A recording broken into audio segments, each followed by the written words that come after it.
Okay, so we're back to the flooring. The idea was originally that I would put the underlayment down and then be able to take it all up, take it outside, cut the vinyl. And of course what I've realised is that this stuff is quite delicate, and if you bend it, or if you look at it too closely, that's what happens. So that's staying down, that's not going up again. But I've now got some decent cartridge paper, quite thick, 160 gram, and I'm going to now start making a template. So let's crack on, and I'll show you that when it's done. See you in a bit. So I could have done one of those fancy time-lapse shots, couldn't I? But no, just showing you slow progress. And takes it out on the knees, and also don't try doing this with a sprained wrist because it hurts. Keep catching it at the wrong point when I'm leaning down. But anyway, just progress through this now, just finish it off, and I'm just making sure all the edges and overlaps are firmly sealed so that when I take this out it won't all fall apart. So anyway, this is going to take me a little bit longer. See you soon. Okay, so that's all of the template made. So it just goes all the way back there. Use some white at the end because it's all I had left. But yeah, so the next job is going to be very carefully peel all this back, and then we'll lay the sheet of lino upside down on some blankets that I've got, and then we'll mark it all and cut it. Theoretically it should all go back in together, but we'll just be a little bit careful. I've got a quarter round to go around the edges anyway. I think we have to leave a little bit of a gap if it's a floating floor, but although it's going to be fixed in places, but I think that is going to do quite well. We can always trim it afterwards if we need to. So yes, just waiting for the weather to improve, because it decided to start raining at various times today. As soon as it dries up a little bit, get a little bit of heat on it, we'll get that sorted and laid, and that'll be one step closer. Okay, so see if there's some more jobs to finish off today, and be back soon. So we're reinstalling the felt seals, and I've got some silicone sealant as well. So I'm going to try a couple of methods. First of all, I'm going to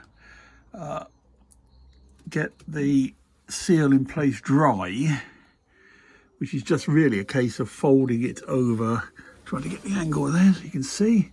It just folds over and then just pushes in to the seal, and then the glass actually slides quite easily over the top of it, like so. But I've got to get it the other side of the glass pane. So we'll see how that goes, because I might be able to just grab it with a pair of needle nose pliers and then pull it through. And then I'm going to try spraying the silicone on it. The alternative was to soak it all in silicone and then put it up there, but of course the problem with that is going to get everywhere. So we'll give this a go first of all and see how we get on. Theoretically it should work, but yeah, we'll see. All right, I'll be back shortly. So the technique that I've found, if anybody else needs to ever do this, is to fold the felt over so it goes into the channel here, get a small flat blade screwdriver and very carefully push it down just enough so that when you close the window you see a little piece of the felt exposed. You can then grab it with a pair of needle nose pliers, or just pull it out of the channel a little bit and then just pull it all the way through until it's back in place. So yeah, quite a bit easier than I anticipated that it would be. But anyway, if anybody else needs to do it, that's how I did it. And then I sprayed it with silicone spray afterwards, which gives it a bit of lubrication and a bit of protection from growing any of that green stuff, which it seems to be quite happy doing if it gets too wet. Okay, got to finish this off now, and that's the window done. Yeah, just to show you what I mean by doing that. So I'll just be able to push that through. There's the other end of it, and now I can just pull this through and ease it all the way down. So I just wanted to show you how that worked. Okay. So I'm just waiting for the weather to get up to 20 degrees, which I think will be either tomorrow or Wednesday, being a Monday today. But it's definitely getting warmer. But whilst I was at it, I thought I'd have a play around with this. So this is a adhesive backed, and it's meant to look like, well, it's textured. I always want to say like a polyurethane fabric. No, what's the word for it? Leatherette. There we are. Textured leatherette. Vegan leather, they call it these days. Anyway, it's quite thin. It's also, say, very strongly stuck on the back. And I thought there's a few places around which are just white metal. This was very basic van in its day. I just playing around a little bit. I thought I would improve it. So I just had a go at doing the door, the top of the door. I have to say I'm quite impressed. I've got a bit of trimming up just to level this off here and get a bit of heat on it. So it's meant for repairing like leather seats and things like that. So it's not designed to be flexible, but I did find if you put a little bit of heat on it, it does deform into corners and things. So yeah, it's I think it's rather nice. Definitely improves its look, because there was various marks and scratches and a couple of holes and things like that in it. It's not truly professional, but I think it's looked quite nice, especially when you put the door trim back on here as well. So I think I'm going to do that on the other side. Let me just show you what the other side looked like, and you'll get some idea. So that's what it was looking like before, very basic. And yeah, I might well also have a look and see if it'll work up here as well. Not sure yet, but we'll see.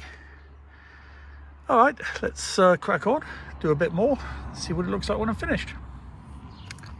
Okay, so that's the other side done. What I'm doing is just trapping this top edge underneath the rubber. So just using a flat blade screwdriver just to lift the edge, and then very, very slowly run it down here. Now I would normally use some sort of lubrication, a bit of soap or something on here. However, if you put anything like that on here, it's going to stop this from sticking. So you have to do this dry, which means you do it very slowly, very carefully, just to lift that rubber edge up, and then trap the vegan leather underneath it all the way across. So just a quick tip on how to install that.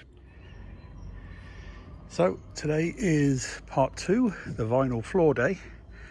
As you can see, I've managed to get the template out of the van, and there's my roll of lino. So first thing to do is to roll the vinyl out, let it warm up in the sun and make it nice and flexible.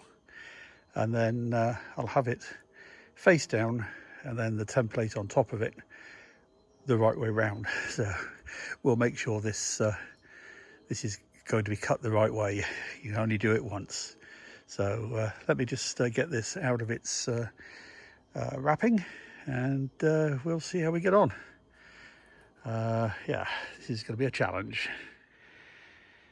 Okay, so that's the template laid down. I'm just going to go round and just line up all of the edges, because this is the underneath, so that it's the right way round. I have to rethink that one a couple of times. Anyway, just going to go and sort out all these edges, and then we can mark and cut the vinyl accordingly. So let me do that first of all, then I'll get the Sharpie out and we'll start trimming it. Okay, see you soon. Okay, we're going to make a start. So straight edge, 2 very, very sharp brand new blades, and just slowly work our way round. And as I'm going to do each piece, I'm going to use masking tape to hold it all in place, so hopefully it doesn't move as I move around it. So let me get this all cut out, we'll see how we get on. All right, okay, so that's all cut out. I'm just going to run the knife round where it hasn't quite separated, and then very carefully fold it up so we can put it into the van and start trimming it.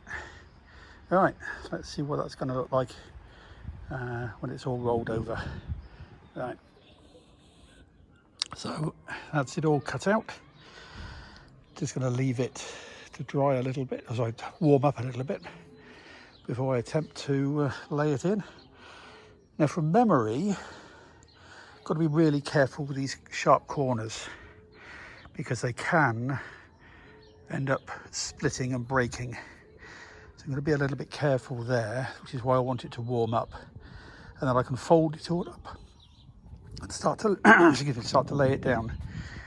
Obviously, with the underlayments there, it's going to be floating, but I will use some double-sided tape at both ends and at the doorway. And then I've got quarter round, which is going to finish off all the edges. Oh, sorry, losing my voice. Right, let's leave that to warm up for a bit. We'll see what it looks like when it goes down. Okay, see you shortly. Right, so all rolled up, ready to go. So it's going to just be a case of being very, very careful and edging it into position. And then once it's down, then we can start to trim it up and see how it goes. So right, I will be back shortly, hopefully, with some flooring down. Let's see you in a bit. Right, so it's down. So I've got to trim the edges.